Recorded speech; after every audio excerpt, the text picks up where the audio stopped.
Price alone. கர்த்தர் நல்லவர். ஆமென். கர்த்தர் நல்லவர் என்பதை ருசித்து பாருங்கள். அவர் மேல் நம்பிக்கையா இருக்கிற மனுஷன் பாக்கியவான். பிரியமானவர்களை, ஷாத்ராக், மேஷாக், ஆபேத் நெகோ தங்களுடைய வாழ்க்கையிலே மிகுந்த ஒரு போராட்டத்தின் மத்தியிலே, அக்கினி நிறைந்த சூழ்நிலையிலே அவர்கள் தள்ளப்பட்ட நேரத்திலும் கூட அந்த அரசருக்கு முன்பதாக, அந்த ராஜாவுக்கு முன்பதாக சொல்லுகிற ஒரு வார்த்தை என்ன சொல்றாங்க?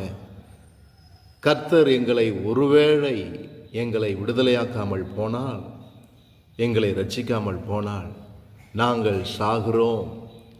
கர்த்தர் அதை அனுமதித்தாலும் கூட கர்த்தருக்கு ஸ்தோத்திரம். எப்பேற்பட்ட ஒரு அன்பு! ஆண்டவரை நேசிக்கிற அனுபவம் என்பது ஆண்டவரிடத்திலே பெற்றுக்கொள்ளக்கூடிய நன்மைகள் மாத்திரம் அல்ல பிரியமானவர்களே, இழந்து போகிற காரியங்களிலும் கூட அவருடைய அன்பை நீங்கள் ருசித்து பார்க்கணும். யோபு அதைத்தான்